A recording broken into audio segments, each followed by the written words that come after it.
At this moment, 21 days and counting from the midterms, this long now of division and of rupture, of relentless intentional antagonism and increasingly policed borders, what Brenda calls the brutal days.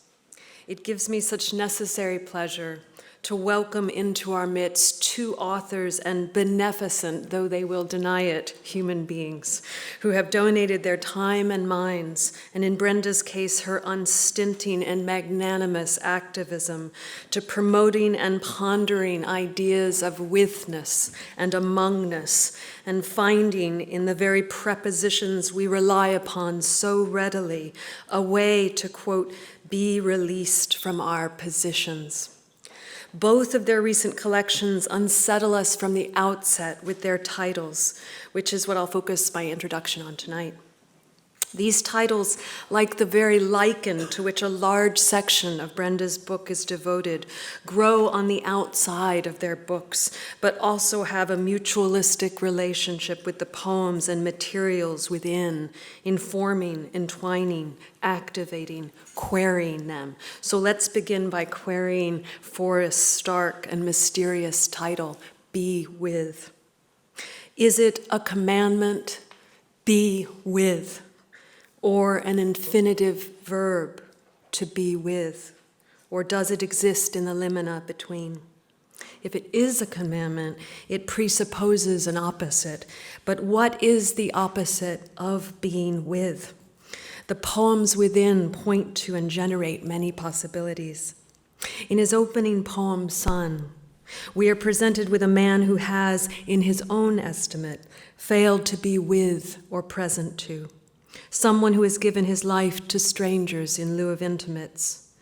Be with is, in such a context, a self-imposed judgment upon that past lack, if indeed it even was a lack. The opposite of be with could also be to be without, in the present tense, bereft, a widower.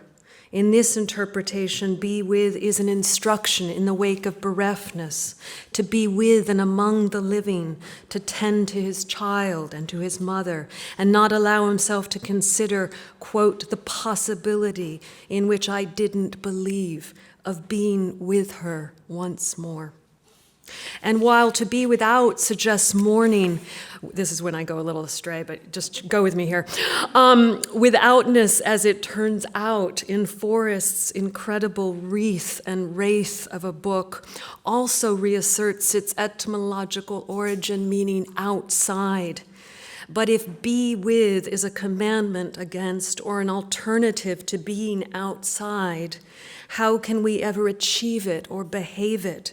How should we come in, we who are never really in to begin with? A child is cast out of the mother's body to be born, though it retains, to use Forrest's word, an arterial connection to her blood. And in Forrest's book is further cast out by being erased from his mother's memory through Alzheimer's. Once cast out into existence, there is no end to this outness. The outdoors extends deep into the loam and sediment and astrally beyond the constellations and Forrest's oft referred to prawn nebula. Or, though you've probably lost track, as I have, of my less than rigorous litany, the opposite of to be with could be not to be at all. Forrest's poems compel us to consider whether life is synonymous with withness, if existence is constituted of what he calls an extreme conjunction, such that there is not the dialectic of to be or not to be, but rather to be with or not to be with. Since, as Whitman would say, every molecule that belongs to me as good belongs to you, if we are not with the molecules and mirror cells of the long married, if we are not made of the atoms agreeing to be us this once, are we at all? We think of the dead as alone in being distributed, as becoming an outside, but aren't the living, as Forrest shows us, always already being distributed among the systems and seeded by breathing and cell shed to this great fund? In his final poem, Littoral Zone, we are given to perceive the coexistence of being with and being without. Here, existence is not so much, looking at everything I've crossed out here, so much a singular body or a finite coordinate, but, skipping, a mode of exchange that occurs simultaneously and infinitely with and without, inside and outside, through, as his last poem says, as many exits and entrances as possible.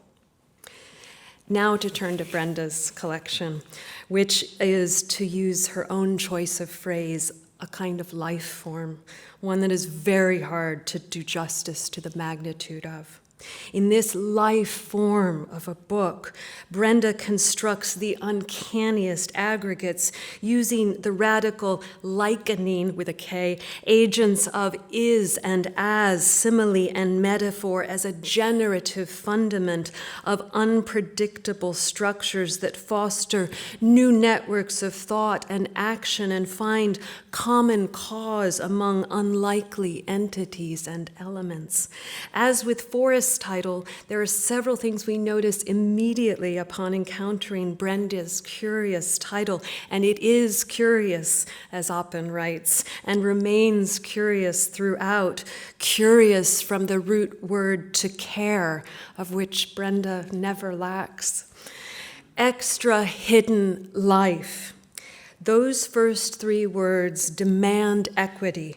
They cannot be given different emphasis. They are spondied, and the only relief from that emphatic and urgent unit is the word among, which is lowercased, as we've been taught to do, to prepositions, though prepositions are the great binding agents of language. Secondly, the title leads us to ask, to whom or to what is this extra hidden life assigned? Whose life is it? Like lichen, this proliferating life form of which she speaks and would have us conceive is a kind of Rilkean no one's rose. It adheres to things and beings but is not possessed by them. It is attached to a tree but is not the tree's, grows on and within the stone but cannot be said to be the stones. Lichen and the impulse that we all in this room have to liken, with a K, is in her mind one of the oldest, it's not just in her mind, sorry, it is one of the oldest and many believe largest and certainly one of the most pluralistic life forms on earth, so all hail the lichen. With lichen as a metaphor and a vital template, Brenda weaves together new unities of vegetable, mineral, man, a vital, extravagant, spatio-temporal tapestry, who knew I could say that, in which the great entities of Rosa Luxemburg and Rosa Parks, those inimitable roses and rosas of change and transformation, can come among us again and join forces now that they are everything. In the patient duration of nature, their messages and those of other great activists, including the late C.D. Wright and Amiri Baraka, haven't finished arriving to us yet, are still and still growing.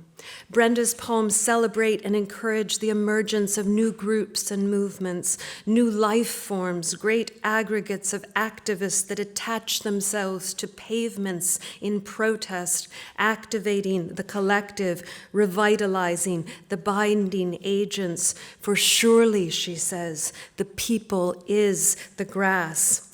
And finally, what is this extra of which she speaks? Is extra a descriptive of hidden, as in extra hyphen hidden, so very hidden that it is almost invisible, this life, as the microscopic cells and cytoplasms are hidden from us, as the dead are hidden from us, as those in prison are hidden from us, among us?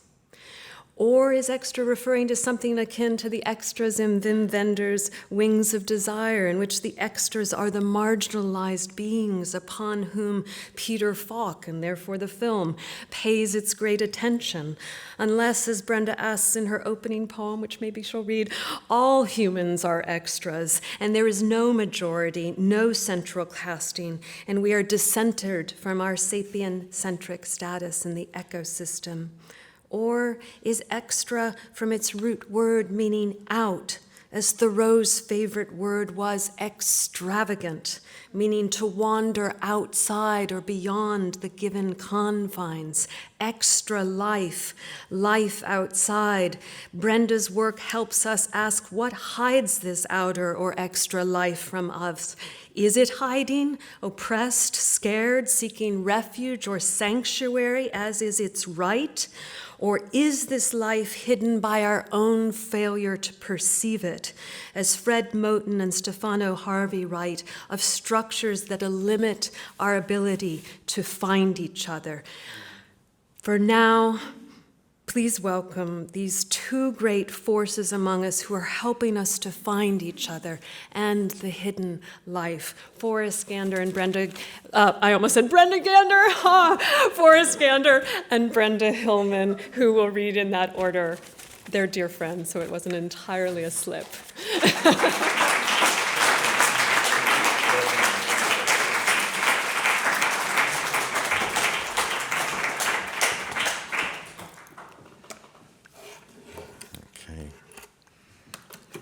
So I'm going to read just 30 minutes, and I'd like to start with some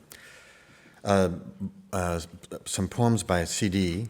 Wright, who has a book coming out in January called Casting Deep Shade, and it's a paean to beech trees. It's a really beautiful book with a lot of images inside, and it was what she had just finished. So I'm just going to read. It's in her style of book-length poems. It's a wandery and heterogeneous collection of different forms. So I'll read you one page, but no page can be representative. So, Casting Deep Shade, C.D. Wright. This may belong to the world of xenopsychology, the kind of emotional response attributed to plants, referred to as hormonal sentience. How sensitive the beech is to this iffy science has not maybe been studied. One undeniable feature, whatever lives, struggles. Beech in the house interferes with a spirit's passing. Purple fountain, Purpurea pendula, has a single straight leader. A splenifolia, that's a fair, fair, fair tree. There are copper fern leaves, but they're rare. Beech in the house prolongs labor. Most rahinis are copper, Purpurea rohini. The oldest, F. sylvatica, in the Arnold, was grown from seed, planted in 1875. Tricolor, Roseo marginata. Their leaves scorch, and the only one I have seen in Rhode Island was at a nursery burned by the sun. Advice offered by one nurseryman is, quote, not to baby it, advocating, in fact, stress to bring out its colors. The beech is gregarious, says one. The beech prefers its own company, says another. Never forget, the beech is all we want a tree to be. Donald Culroy's PD. Learning that the turned parts of Windsor chairs came from the beeches of Chilterns, recollect reading about an American who had a semi-knowledgeable interest in furniture, and as an acquaintance of an English aristocrat, made the faux pas of commenting favorably on the aristocrat's Windsors, and was promptly asked to leave. Damn fellow complimented my chairs, was the presumption. Most must have been Hepplewhites. It couldn't have been the democratic Windsor. Bodgers were those that turned the woods on the spot, almost onomatopoetic, as in the Irish humpers who built roads in the Arkansas Delta. How the Irish came to be in that unforgiving place, pulling that thankless detail, I have no idea.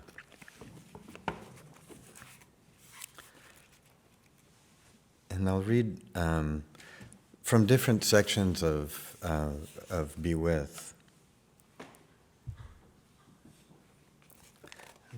This is the beginning. Sun, it's not the mirror that is draped, but what remains unspoken between us. Why say anything about death, inevitability, how the body comes to deploy the myriad worm, as if it were a manageable concept, not searing, exquisite singularity. To serve it up like a eulogy or a tale of my or your own suffering, some kind of self-abasement. And so we continue waking to a decapitated sun, and trees continue to irk me. The heart of charity bears its own set of genomes. You lug a bacterial swarm in the crook of your knee, and through my guts writhe helmet parasites. Who was ever only themselves? At Leptis Magna, when your mother and I were young, we came across statues of gods with their faces and feet cracked off by vandals, but for the row of guardian Medusa heads, no one so brave to deface those. When she spoke, when your mother spoke, even the leashed greyhound stood transfixed. I stood transfixed. I gave my life to strangers. I kept it from the ones I love. Her one arterial child, it is just in you her blood runs.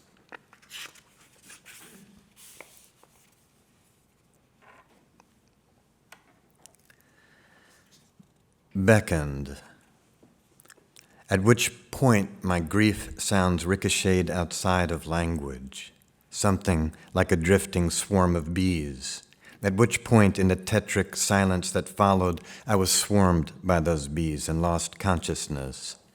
At which point, there was no way out for me either. At which point, I carried on in a semi-coma, dreaming I was awake, avoiding friends and puking, plucking stingers from my face and arms. At which point, her voice was pinned to a backdrop of vaporous color. At which point, the crane's bustles flared. At which point, coming to, I knew I'd pay the whole flagpole fare. At which point the driver turned and said, "It doesn't need to be your fault for it to break you." At which point, without any lurching commencement, he began to play a vulture bone flute. At which point I grew old, and it was like ripping open the beehive with my hands again. At which point I conceived a realm more real than life. At which point there was at least some possibility in which I didn't believe.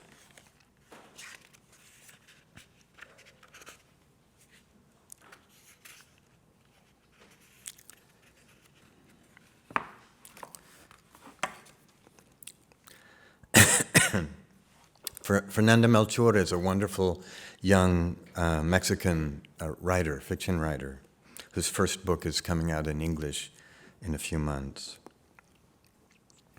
On a sentence by Fernanda Melchor. ¿Qué es lo más cabrón que te ha pasado en la vida? The most fucked up thing to happen to me. Addled by busyness, I crumpled my life and let it drop, and then I outlived my life, rocking on my misery like a cypress in the wind. I watched stars emerge from a black egg, lucidity of loss. Someone came to tell me the spider vibrating on its long legs in the ceiling corner over my desk doesn't exist now. It is wedged between the violent uninterruptedness of one single day and the void I discovered inside myself, forehead tautening with self-pity. I said, "You think you know me, but you don't know me from Adam's goat." And she said, "I do, and you are one and the same thing."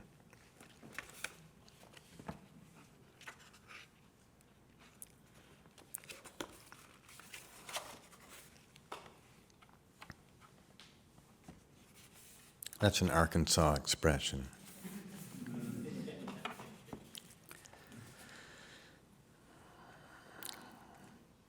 Stepping out of the light,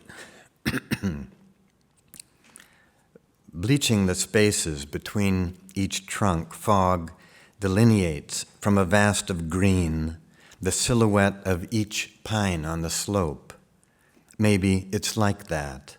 Only all along it was obscured by what? Rush, distraction, fog, a pine, querying grosbeak. Something shifts.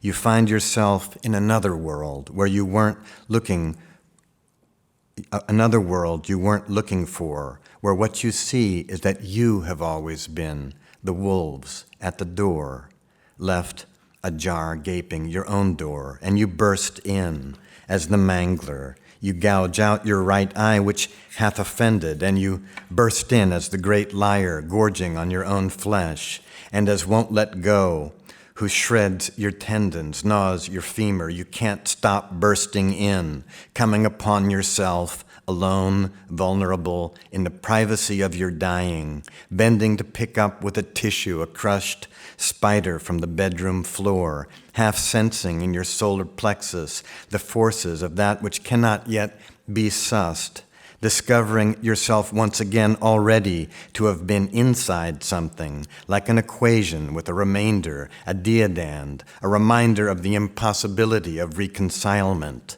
To what? Once again, forgive yourself, they say, but after you forgive what you have lived, what is left? You can't set aside the jigger of the present from the steady pour of hours, or even differentiate trails of ants scurrying through some massive subterranean network from the shredded remains of a galaxy backlit by starglow. Time to close the door, you think, but your face is changed. So many crow's feet. You must be on to the next stage, in which you begin to recognize your mortal body, that nexus of your various holds on the world, as repository of everything you didn't know you took in, human and not, all of it charged and reactant, which accounts for the trembling in your hands now as you discern the body of your body, like a still hanging bell that catches and concentrates each ghostly ambient reverberation.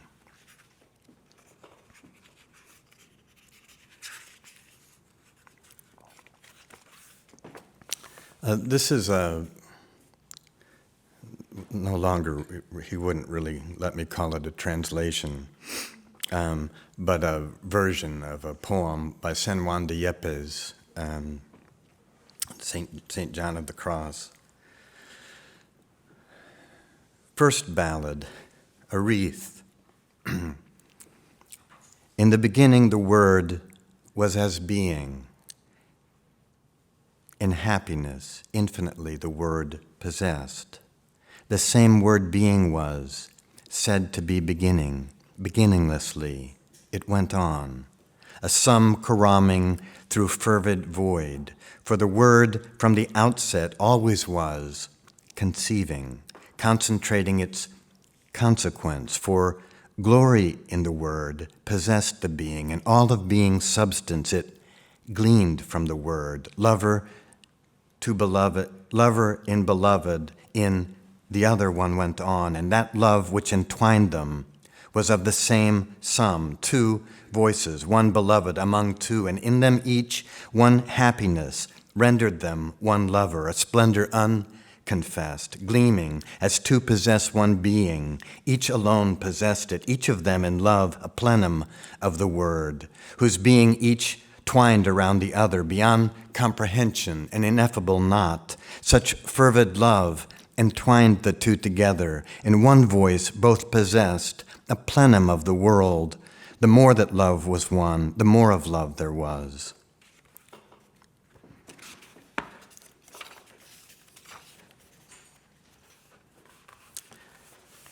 And I'll read a few poems from a section called Tell Them No. Like the title, which comes from a poem of CD's Tell Them No is also from CD, is her advice to me about how to handle the sort of overwhelming things that come my way.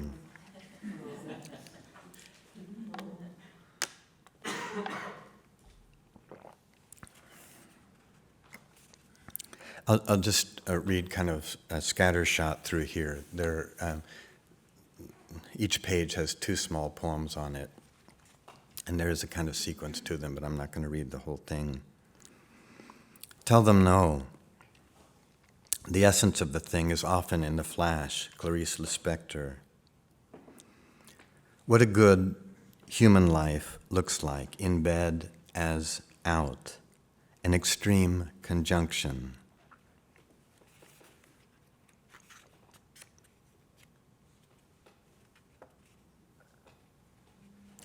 So hard, no matter how bad, expressed, your own or others' pain, undressed, to turn from.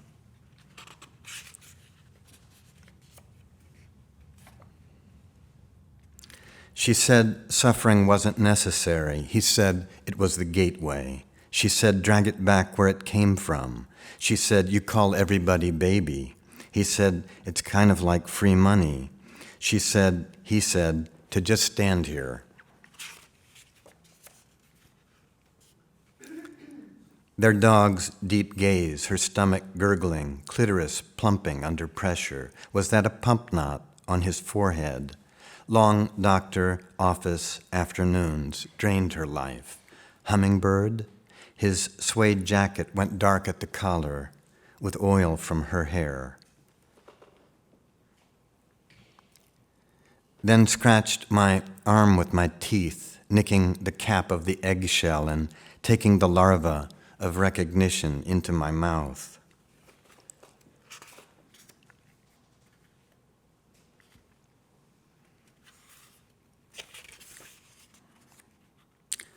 What blind, gnawing, mandibled head was chewing up the silken thread we thought would guide us back to bed?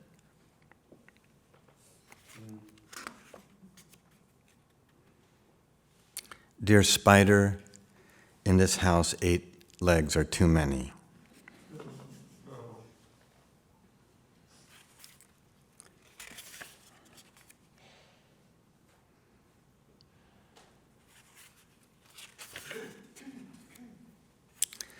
Standing in a wind of diesel fuel, waiting for his luggage, shaking silently, mouth agape, pulping his eyes with his knuckles.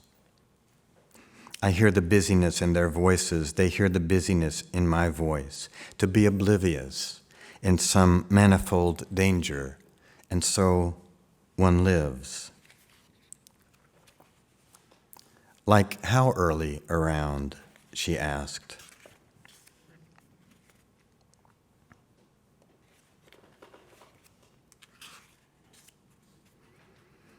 If you want to throw in some dirt, the priest addressed the widower and his child generally, but did not complete the sentence. Siphon the real into the practical, that's what the drugs do. Field flecked purple with nightshade and lupine, ruby-throated bird at the bottle brush bloom. One's own mediocrity sharpens it.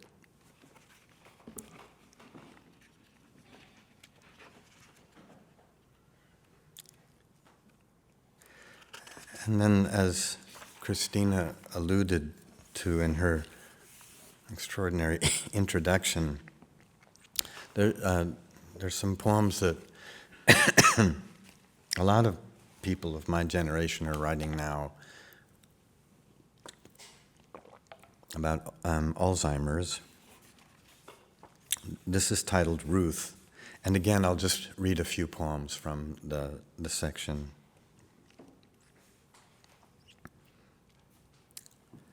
Ruth, does anybody even know anybody named Ruth anymore? Yeah? Oh, good. Is it making a comeback? It seemed like a really, like 30s era name, and it's beautiful, biblical name. wearing two identical left shoes. No one believes I don't dye my hair, she remarks for the umpteenth time. Point taken, I'm grayer than my mother, though in the mirror I see her face, her small, dark eyes. 5 states north, he wonders what causes the swishing he hears behind his mother's voice. She's down on the floor, the phone in one hand, and with the other she must be scratching the tumorous dog whose paw convulsively rakes the carpet. Green case on the nightstand, glasses on a redskin's lanyard. Green glasses case containing one hearing aid, minus its battery, on the nightstand, glasses on a redskin's lanyard. In the green grass, under one of many bird feeders, in the backyard thronging with blurred, mute birds.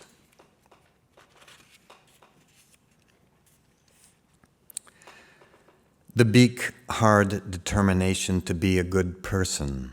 What happened to that? How is it true? I have to go now. She's lost my name, but the occasion of my presence begs more. Who is my mother? Now I am unspoken for.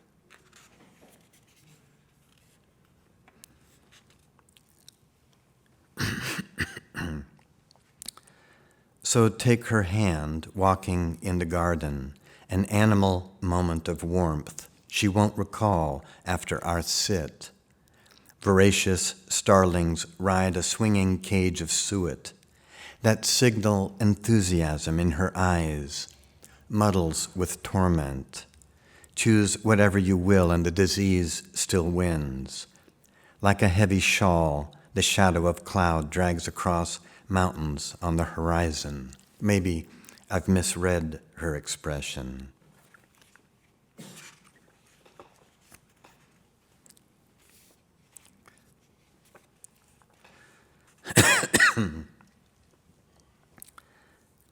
How she fights the sleeping pill to stay up with me as I drive back from the beach, to keep talking, to speak and be spoken to, the assurance of voices, even her own now druggy, iterative slur, which is like low bird song, a blind inquiry in twilight. Is someone there?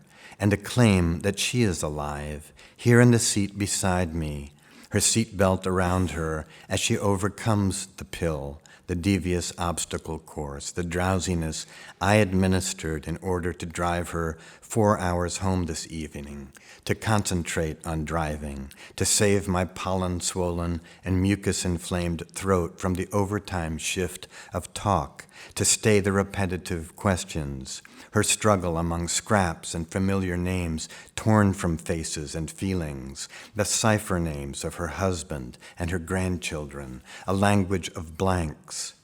I drive with my left hand on the wheel, the other massaging the loose skin of her hands, feeling for the tightened cords in her palms, bands of fascia that curl her fingers forward. And when I think she's finally fallen asleep, her face up-tilted and drawn, as we cross Indian River Inlet, where she'd often, with my father, fished for flounder from the Grady White, whose single outboard, pumped and primed, they'd startled into coughs of blue smoke in the canal back in Bethany hours earlier, and piloted through the gauntlet of buoys, red Wright return, that drew it through Assawoman Bay, past Harpoon Hannah's and into the yawning Atlantic. When I start to pull my hand away, she tightens her grip, not opening her eyes, maybe in reflex, holding on to her will to be awake with me, her son, whom she knows, whom she thanks now in her almost sleep, her narcotic fatigue, in the spreading murk of the pill I coaxed her to swallow so that the trip might be easier, while she rides beside me, holding on.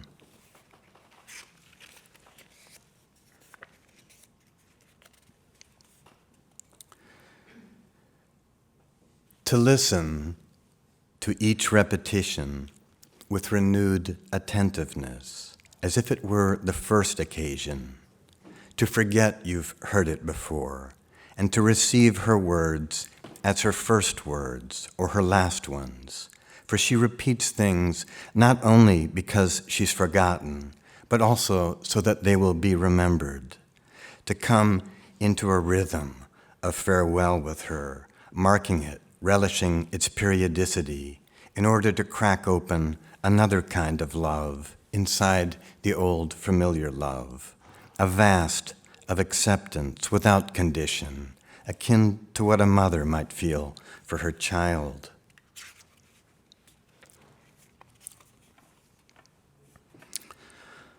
Want to, but can't. I can't die, she says, and her eyebrows furrow, expatiating the point. A chiming of patient monitors like electronic crickets in perpetual night, or a subaltern intelligence. Code red is clear. Did Karen put lipstick on you this morning? A quarter turn of the petcock on the O2 tank. We bought dinner from the quotidian pane. Outside the hospital windows, stars glowing in the ultraviolet light of the Prawn Nebula. It's you who are. What? A hummingbird, she says. My Lord in heart, and let the health go round, though I am so far already in your gifts.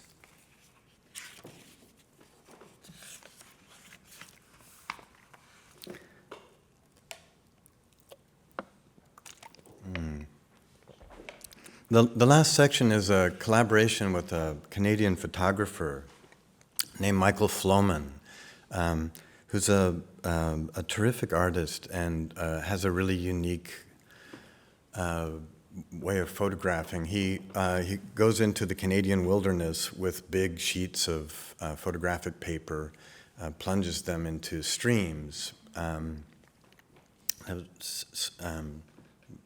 melting snow, and this is at night, and it's a long exposure. And so he gets this incredible mix of starlight and then the traces of polywogs, or little fish that have gone across and touched the photographic paper, and the current of the stream. And the images end up being like no images I've seen before. They're really hard to tell whether it's a macroscopic galactic scale that you're looking at or something microscopic, and often your eyes are going back and forth between the two.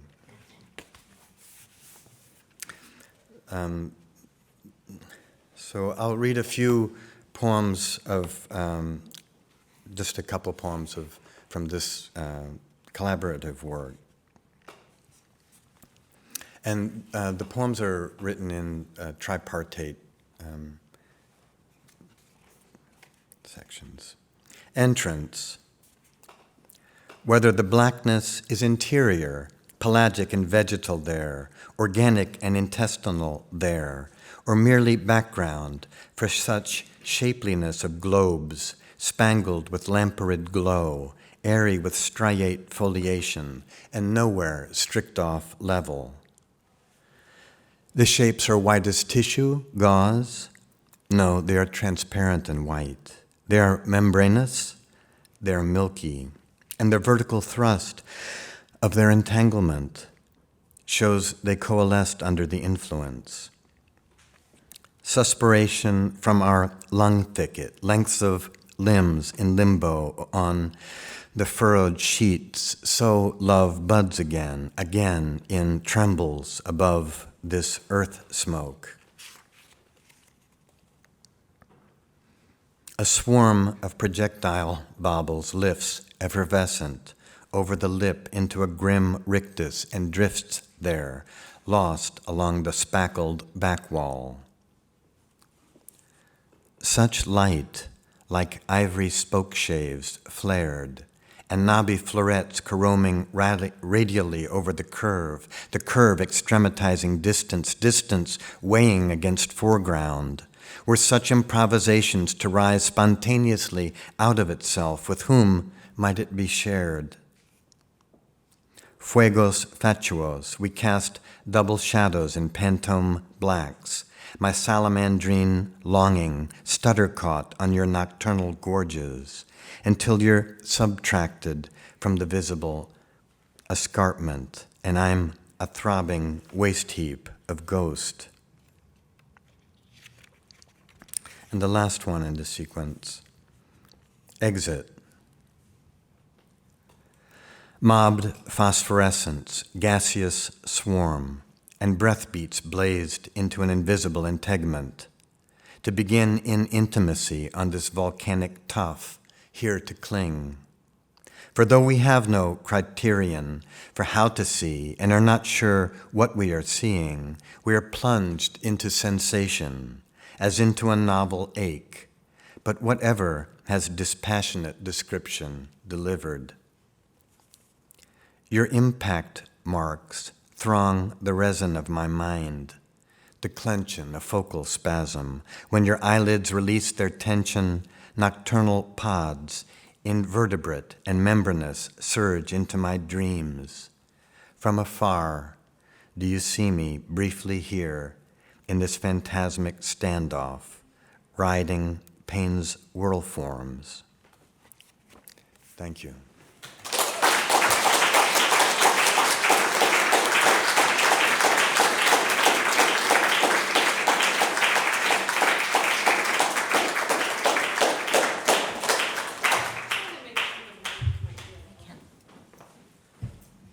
So thank you so much for coming. It's a great pleasure to read with Forrest, and thank you for the very beautiful intro. It's intense being in this library. We just, and reading here with so many great writers in the room, and also I just saw the Emily room for the first time, which is kind of overwhelming, so I'm feeling overwhelmed. It's just kind of, I feel just overwhelmed. So anyway, it's such a pleasure to read for you. Well, I think maybe even a bit of a segue with Forrest's last sequence to a somewhat more abstract poem, or a painterly poem that's quite an old poem from a book called Cascadia. Before my pencil. It took quiet, it took stone. Where the feeling left intensity, it saluted the mannerism of the curve. Warm saprophyte, its halo vest, notch something's antic math. Draw your planet enigma, come back when you have one. Then it crawled among syllables, then it touched the white fact.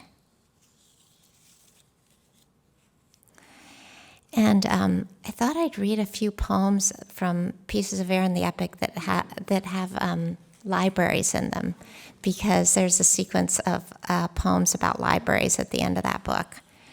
So I'm going to read 3 of those. They're in little fragments. I'll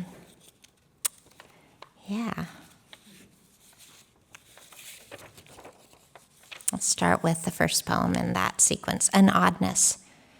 A scent rather quietly loves the library. Readers look up, a life of paper inside the great life, scent of greenly ravished civilizations, dream of inspiration freed. When a book is lifted from horizon's steel, that mystery object spreads an oddness, each call number a timeling of yellow math, its curve left over from epic. The mind had no periphery for meaning, the several Phoenician sailing sideways through vowels of the dead. A nextopia. Past modernisms, a library smells spicy and tuneful, a treble clef on its side. Readers touch each book's crowded energies with wind-whirled fingers, a personal blonde number on its spine. Sleeves brush complete works by accident. Mothers, a prowl Isaiah, a gyroscope girl with 2 kinds of gone. When paper lived in the radiance forest, stored blindfold gray, sleeps nicely now, after sunlight training, invited measure as if a shadow sat down. Library dust. Thoughts are odd, even normal thoughts.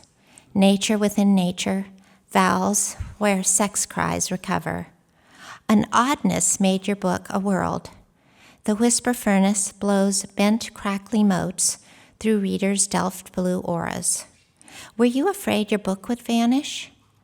Thought Kabbalah's it. Dust motes land immaturely from joy or have to, race to perform as a dying man's twin breaths might sound like same or added pages on the inside.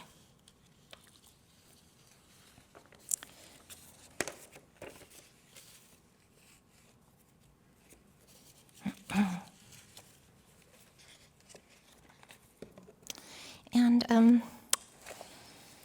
yeah, I think I'm just going to read one poem from Seasonal Works when I read here a few years ago, and Stephanie gave a wonderful intro that time. And anyway, I read a lot from this book, so I'm just going to read one. This is At the Solstice, a yellow fragment.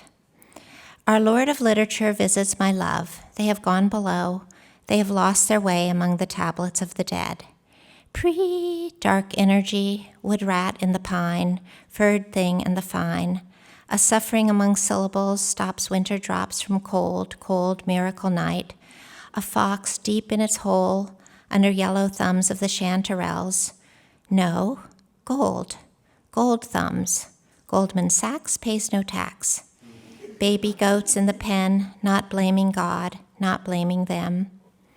Alias, buried egg of the shallow helmet turtle, Actinemus marmorata. Alias, thanks for calling the White House comment line. For your life had stamina from a childhood among priests, and far in the night, beyond the human realm, a cry released the density of nature. So then I'll just read the rest of the time from the book and maybe one new poem at the end. This is a new book. It's got lichen all over the cover. And actually the lowercase among was Jeff Clark's decision. Yes, when I got the design back of the book, I saw the lowercase among, and I thought, well, that's not a bad idea. I was taught that you could uppercase the longer prepositions, and so it was optional. It was optional. This is the first poem in the book. On a day in the world, we had a grief we didn't understand while standing at the edge of some low scrub hills as if humans were extra or already gone. What had been with us before, a life that asked for mostly wanting freedom to get things done in order to feel less helpless about the end of things alone. When I think of time on earth, I feel the angle of gray minutes entering the medium days not yet built up, our work together, groups, the willing burden of an old belief, and beyond them, love, as of a great life, going like fast creatures, peeling back marked seeds, gold-brown integuments. The color time will be when we are gone. This is kind of an Ars Poetica. It's about a plum tree near Bob Hass and I lived near a park. It has these introduced plums that burst into white, but just for a week a year. So there are two poems about this tree in this book. The bride tree can't be read. The bride tree puts down its roots below the phyla. It is there when we die and when we are born, middle and upper branches reaching the planet hard by the billions during a revolution we don't see. Quarks and leptons are cooling on their infant stems, spinning the spinning brain of matter, fled to electrical dark water, species with names the tree can hold in the shale shade brought by the ambulance of art. No one but you knows what occurred in the dress you wore, in the dream of atonement, the displaced tree in the dream you wore, a suffering endurable only once, edges that sought release from envy to a more endurable loss, a form to be walked past that has outworn the shame of time, its color sprung through description above a blaze of rhizomes, spreading in an arable mat that mostly isn't simple, but is calm and free. So there's a lot of personal grief in this section about several losses. This first section has a lot about forests in it, and so environmental and personal grief kind of informed it. And heard a humming like the start of time, and when the wind agreed, the knobs of song molecules fit into the frog.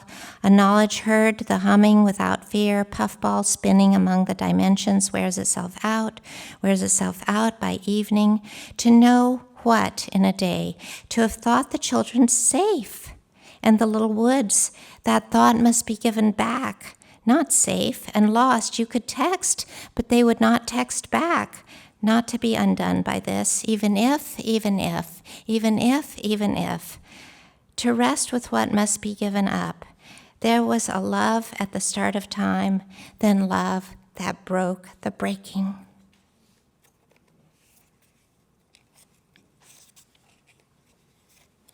And I was convinced that bacteria also experience weather, like their own kind of weather. So bacteria also have their thunder, and cloud claps in the drought, microbes in my gut, and on the leg of the bobcat, microbes even in its photo. Buckles near grasses of perhaps not growing, no rain this week, no relief sounds. In our grief here, to hear coastal cypress beware. So grown things reign between life and non-life and death, the whir under the dove's wing to rows of marigolds, an end of earth where creatures go without supervision. Such sorrow I heard, such sorrow they heard. Bacteria also have their thunder in the nightlight of the biome, coasting outside an arrogant noise they never made, breaks energy in sun setting behind a band of thunderclouds, cracks and volunteers. During the writing of this book, my daughter got divorced, my father died, C.D. Wright died, and another friend, Anna Sobelman, died. And so the book, all this twinning of, our news, and, where do you find the beauty and the love and the bolstering? And I just think moment by moment of all the species that are still here and that we love. In the forest of blue aptitude. At the edge of winter, when the wood rat hides in its first repose and the invisible is thick, old meanings can always be brought through. The owl sleeps longer than its prey, and you recall when you were a child, and words were seen in nimble magic they themselves proposed. Later, in failed communities of law, they gave almost no advice, and now you continue the service on your own, where secrets meet contours as your philosopher supposed, in abstract shadows tossed over a sheaf of news, retreating from events. So how should meaning find you? It is a glow in the cloth, as if a row of children carried lanterns unopposed through a forest of blue aptitude. They looked like you. What they feared most had never arrived. What they loved most was already here. So in the second section has a lot of activist poems, or poems that are informed by political action that I do in a very anarchist, haphazard way. A lot of times I make my own actions up, like going outside and reading to rocks and stuff like that, embarrassing my colleagues by just going and reading outside my building, or just holding up a sign in the lunch hour, just holding up signs like, green jobs now. And it's amazing how embarrassed people get over stuff like that. Like, you can just hold up a sign on your really calm campus, and people go like, what are you protesting? And I'll go like, it just says love each other, or something like that, Anyway, I am going to read two of the more activist poems in here, and they're different from the more symbolist modernist stuff that I've been reading, because they're just like reports and blunt. They're blunt. And my grandson and I'm like a fun grandmother, because we're going out shopping and I make them go to a protest instead. So we were in Chicago, no laughing matter at all. Laquan McDonald's, protest on Laquan McDonald was happening when we had met our grandchildren in Chicago. And so I just said, Cole, we are going outside. And look, we're going outside to protest. Chicago Black Friday protest near Apple. My grandson, Cole, and I stood outside the Apple store in Chicago with chanters and dancers protesting Laquan McDonald's murder when cops began to kettle, a term for making a danger circle that always sounds like crayfish are being boiled alive. It's Black Friday, according to retailers. There are maybe 25 protesters, all but 3 are black. There are 16 cops, all but 1 are white. We could taste fire in my mouths. Apple employees had locked themselves inside, but we were using iPhones, so capitalism is still winning. The tenses are shifting in this scene. These are my children, says the grandmother, and a good man is hard to find, but one cop has hatred in his eyes while the other cops try to look natural. Cole is 16. I needed to get him out of there, and it's awful that being white we can. Over our heads, according to theosophy, the Buddhic body, the astral body, and the threefold spirit world. The changes are taking too fucking long. We're tired of this. The goddess Astarte has fire in her elderly skirts. It's best to try no hitting first. But each minute has a separate brain, so if the cops start to hit, I'm no longer sure what I'll do. I was a complete pacifist. But when I saw students beaten in front of me, I changed. I'm not a pacifist in that I would not watch that ever again without hitting, I think. I don't know. In the moment you decide. I would at least thrust my body. Triple moments of light in industry. So one of the things I do with my students is we take poems out to the oil refineries. And for a while, I felt like a fraud because I would drive to get there in my, gas-guzzling convertible. And so then I started driving a hybrid, so now I at least feel like I'm not a hypocrite as much. But it is an effective action to just take poetry outside and read in front of even a corporate office. They get very upset, and then they start send white trucks after you. Triple moments of light in industry. During our protest at the refineries, our friend R tells us there are bugs in the oil and the earth-colored vats at Valero and Shell, tiny slave bacteria changing sulfides, ammonia, hydrocarbons, and phenol into levels of toxin the mixture can tolerate. And then we consider how early tired stars gave way to carbon molecules in a short time after the start of time, and how carbon makes its way in all of life as the present tense makes its way in poetry. The sludge in the vats where the hydrocarbonoclastic bacteria break things down to unending necessities of which Dante writes of the middle of hell, light where no light is. R says his friend who tends the bugs for the company feels tenderly toward his mini sludge eaters. They are his animals. He takes their temperature and stirs them and so on. We pause to think of it. Such small creatures. At the beginning of life, the cells were anaerobic, ocean vents of fire, archaea, then they loved air. At the axis of time, there are triple moments when you look forward or backward or in. As a child, you were asked to perform more than you could manage. Your need was not symmetrical. It is impossible to repay the laborers who work so hard. R describes his friend's work as devotional. The bacteria do not experience hurt or the void, but their service is uneven, and that is why I protest. So I'm going to read a little bit from a sequence that Christina so eloquently characterized. I fell in love with lichen very early in my life. My brother had a train set that had lichen, imitation lichen in it. And we pronounced it Lynchen, lichen, Lynchen.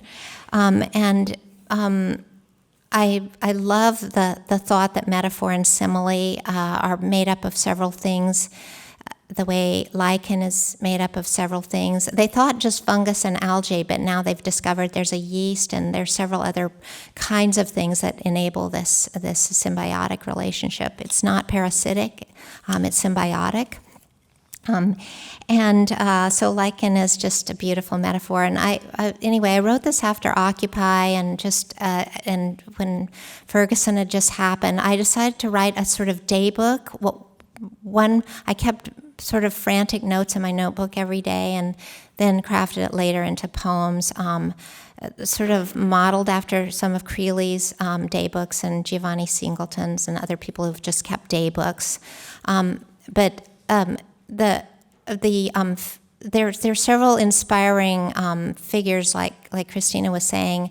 Rosa Parks and Rosa Luxemburg are kind of two inspiring figures to me of very different kinds, obviously. Rosa Luxemburg was not nonviolent, and Rosa Parks was, and I've been very torn about that issue in my own personal activism. And the other thing I should tell you is that the wife of decomposers, I have a trance practice, and I do a lot of trance work, and so I have these figures, and one of the people I encounter, one of the figures that I encounter is I call her the wife of decomposers, and her skin changes color, and she sort of has different color skins. Day 3, so I'll read 6 of these, I think, and then one final poem. They have little pictures in them.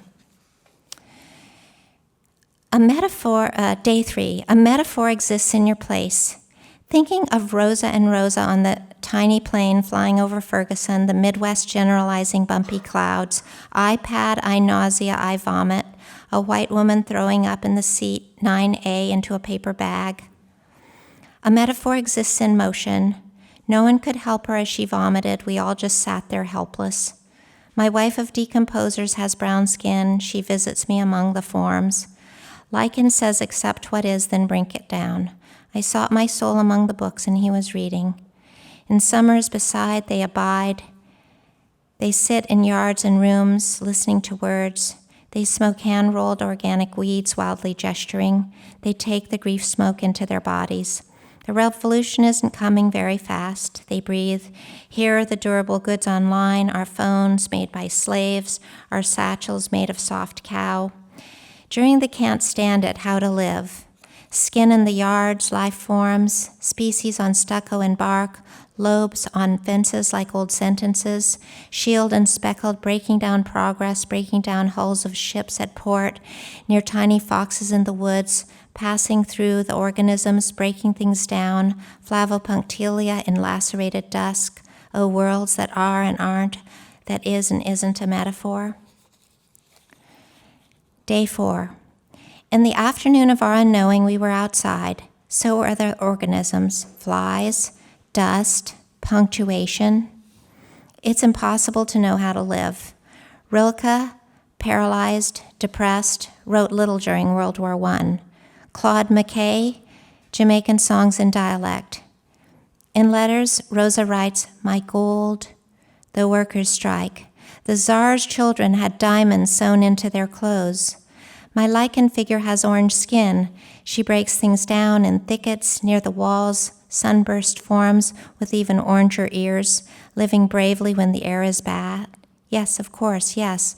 Walmart doing violence to the poor who work and shop at Walmart. How now, brown cow? They cannot live. Dream, baby. Crowds were in the streets again, in groups. We had a brief window to join in. Black and brown and white students, middle-income adults, whatever that means. In our case, teachers with jobs. No rich were in the street. No angry Lloyd Blankfein from Goldman Sachs in the streets. After poor people lose housing, how can he even look at himself in a window? Who if they cried out? And in the oaks nearby, secret life is growing. Life forms, Xantho Mendoza, growing real gold radar ears. A simile grows like the skin of the soul if it were safe to go outside and live. Day 6. In the aftermath of the overwhelm, we hope to stay awake. Oxalis tries to stay awake, living in the smalls. Friends, when you were low as children, which punctuation did you love? It tried to help you along as lichen reads the stone, as Rosa rides the bus, as Rosa rides the train. Microsoft doesn't want to paste the Polish Z in Garamond, and they say Bill Gates has 36 bedrooms. Rosa looking at the sky out the jail cell, vision released.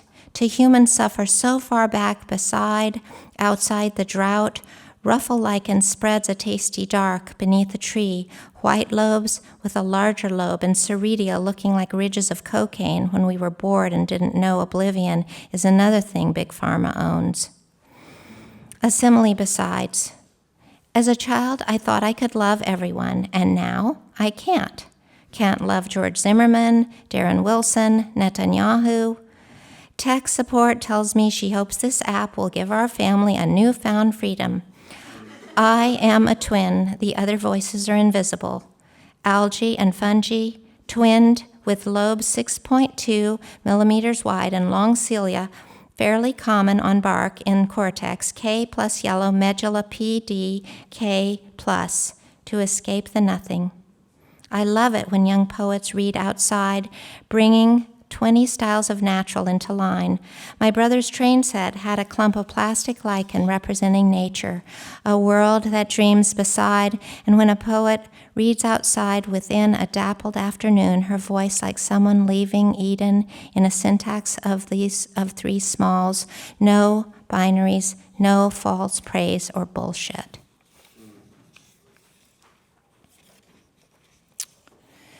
Day 11. The job of a soul is to stay awake. The soul is a metaphor. In my metaphor for metaphor, I hope to stay awake. Here at year's end, the ring of the eye of the kinglet precedes one of its colors, usnea, clumps in some of the dry oaks, and the fox enters the rimmed burrow. In the human sphere of this disaster, billionaire humans throwing money at the fracking lobby, my wife of decomposers has sage skin. She will not purr unless the air is good and says, "You're not in a dark mood, you're depressed." Stop, mighty city, spread out, much of life to be beyond. O capital, our fearful ship is done.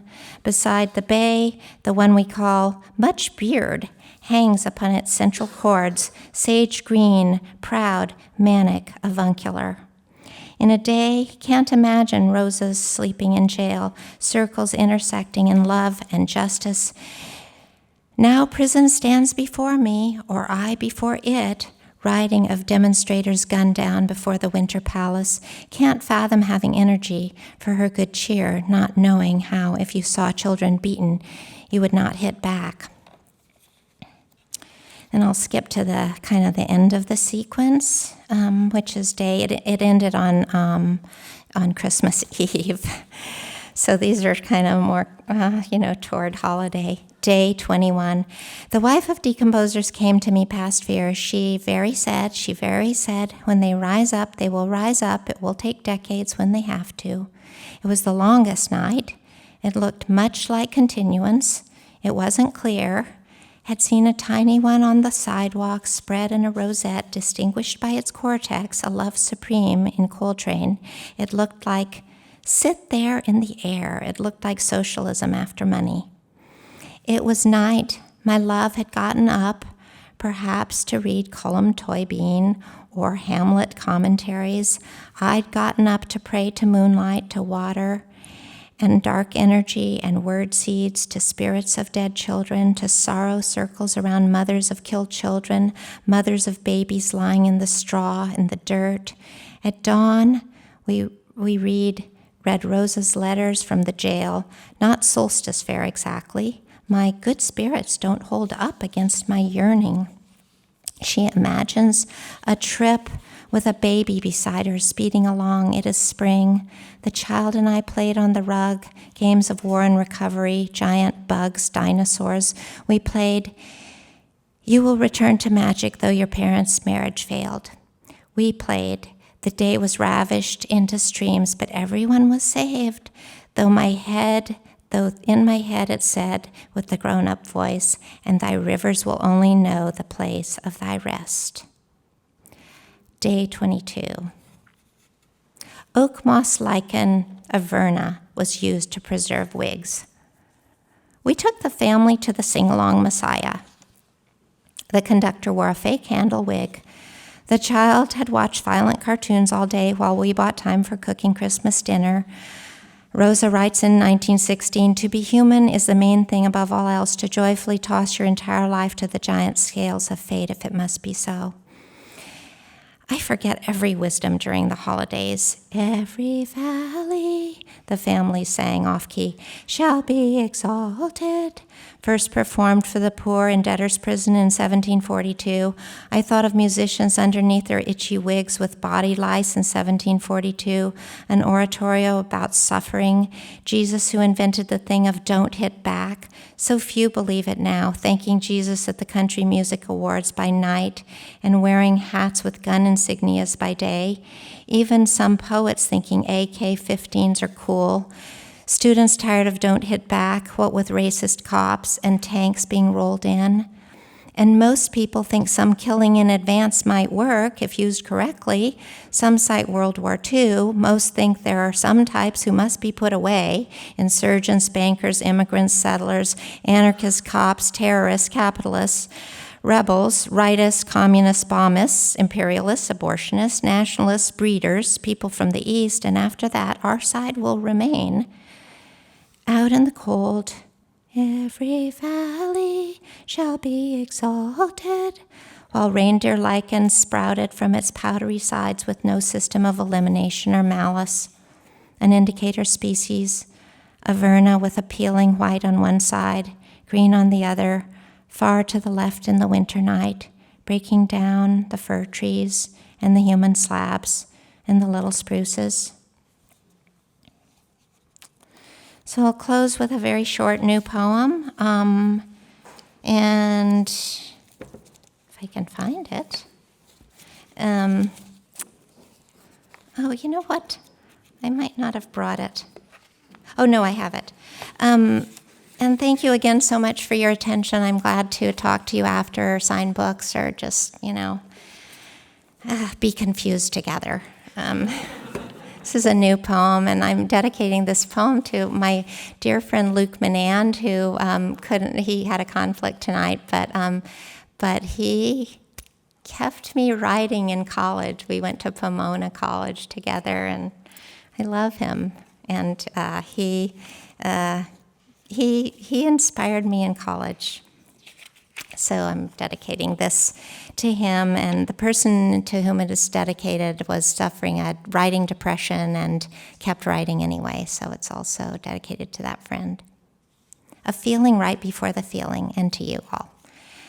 At sunrise, the deer eat pieces of the quiet. They eat spaces between the quiet and the sounds. And the numbers on the calendar lie flat in their boxes. They leak through the tiny holes in the minutes, evenly so evenly, an active sense before the sense was made. They are now opposite to set down, the agreed upon, the shape of the obvious, drawn by an earlier enchantment before the new anxiety set in. The workers are safe, the terror stilled for an hour, a lover's outline dreamed or imagined before you read the one-page book again. What was that book? It had no copyright. And what was before? a life, the dazzler, the dark, the singing dust. It turned when you turned. It Orpheus knew what you forgot when you took the bowl of burning time across the room.